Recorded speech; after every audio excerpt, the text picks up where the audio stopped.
Chapter 40. Elizabeth's impatience to acquaint Jane with what had happened could no longer be overcome, and at length, resolving to suppress every particular in which her sister was concerned, and preparing her to be surprised, she related to her the next morning the chief of the scene between Mr. Darcy and herself. Miss Bennet's astonishment was soon lessened by the strong sisterly partiality which made any admiration of Elizabeth appear perfectly natural, and all surprise was shortly lost in other feelings. She was sorry that Mr. Darcy should have delivered his sentiments in a manner so little suited to recommend them, but still more was she grieved for the unhappiness which her sister's refusal must have given him. "His being so sure of succeeding was wrong," said she, "and certainly ought not to have appeared, but consider how much it must increase his disappointment." "Indeed," replied Elizabeth, "I am heartily sorry for him, but he has other feelings which will probably soon drive away his regard for me. You do not blame me, however, for refusing him?" "Blame you? Oh, no." "But you blame me for having spoken so warmly of Wickham?" "No, I do not know that you were wrong in saying what you did." "But you will know it when I tell you what happened the very next day." She then spoke of the letter, repeating the whole of its contents as far as they concerned George Wickham. What a stroke was this for poor Jane, who would willingly have gone through the world without believing that so much wickedness existed in the whole race of mankind as was here collected in one individual. Nor was Darcy's vindication, though grateful to her feelings, capable of consoling her for such discovery. Most earnestly did she labour to prove the probability of error, and seek to clear the one without involving the other. "This will not do," said Elizabeth. "You never will be able to make both of them good for anything. Take your choice, but you must be satisfied with only one. There is but such a quantity of merit between them, just enough to make one good sort of man, and of late it has been shifting about pretty much. For my part, I am inclined to believe it all Darcy's, but you shall do as you choose." It was some time, however, before a smile could be extorted from Jane. "I do not know when I have been more shocked," said she. "Wickham so very bad. It is almost past belief. And poor Mr. Darcy! Dear Lizzie, only consider what he must have suffered. Such a disappointment, and with the knowledge of your ill opinion too, and having to relate such a thing of his sister. It is really too distressing. I am sure you must feel it so." "Oh no, my regret and compassion are all done away by seeing you so full of both. I know you will do him such ample justice that I am growing every moment more unconcerned and indifferent. Your profusion makes me saving, and if you lament over him much longer, my heart will be as light as a feather." Poor Wickham! There is such an expression of goodness in his countenance, such an openness and gentleness in his manner. There certainly was some great mismanagement in the education of those two young men. One has got all the goodness, and the other all the appearance of it. I never thought Mr. Darcy so deficient in the appearance of it as you used to do. And yet I meant to be uncommonly clever in taking so decided a dislike to him without any reason. It is such a spur to one's genius, such an opening for wit, to have a dislike of that kind. One may be continually abusive without saying anything just, but one cannot always be laughing at a man without now and then stumbling on something witty. Lizzie, when you first read that letter, I am sure you could not treat the matter as you do now. Indeed I could not.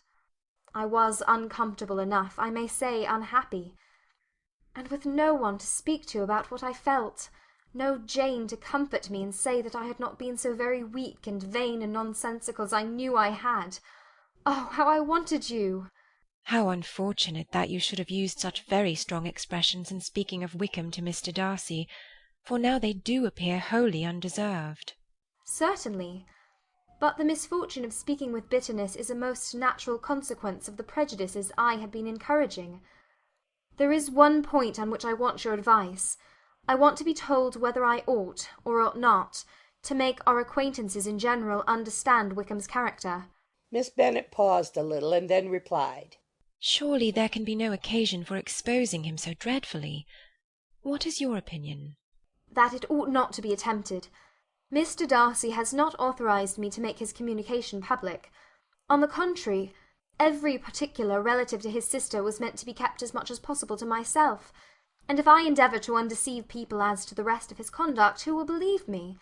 The general prejudice against Mr. Darcy is so violent that it would be the death of half the good people in Meryton to attempt to place him in an amiable light. I am not equal to it. Wickham will soon be gone, and therefore it will not signify to any one here what he really is. Some time hence it will all be found out, and then we may laugh at their stupidity in not knowing it before. At present I will say nothing about it. You are quite right. To have his errors made public might ruin him forever. He is now, perhaps, sorry for what he has done, and anxious to re-establish a character. We must not make him desperate. The tumult of Elizabeth's mind was allayed by this conversation. She had got rid of two of the secrets which had weighed on her for a fortnight, and was certain of a willing listener in Jane whenever she might wish to talk again of either. But there was still something lurking behind, of which prudence forbade the disclosure. She dared not relate the other half of Mr. Darcy's letter, nor explain to her sister how sincerely she had been valued by her friend. Here was knowledge in which no one could partake, and she was sensible that nothing less than a perfect understanding between the parties could justify her in throwing off this last encumbrance of mystery. And then, said she, if that very improbable event should ever take place, I shall merely be able to tell what Bingley may tell in a much more agreeable manner himself. The liberty of communication cannot be mine till it has lost all its value. She was now, on being settled at home, at leisure to observe the real state of her sister's spirits. Jane was not happy. She still cherished a very tender affection for Bingley. Having never even fancied herself in love before, her regard had all the warmth of first attachment, and from her age and disposition greater steadiness than most first attachments often boast. And so fervently did she value his remembrance, and prefer him to every other man, that all her good sense and all her attention to the feelings of her friends were requisite to check the indulgence of those regrets which must have been injurious to her own health and their tranquillity. "Well, Lizzie," said Mrs. Bennet one day, "what is your opinion now of this sad business of Jane's? For my part, I am determined never to speak of it again to anybody. I told my sister Philip so the other day, but I cannot find out that Jane saw anything of him in London. Well, he is a very undeserving young man, and I do not suppose there's the least chance in the world of her ever getting him now. There is no talk of his coming to Netherfield again in the summer, and I have inquired of everybody, too, who is likely to know." I do not believe he will ever live at Netherfield any more.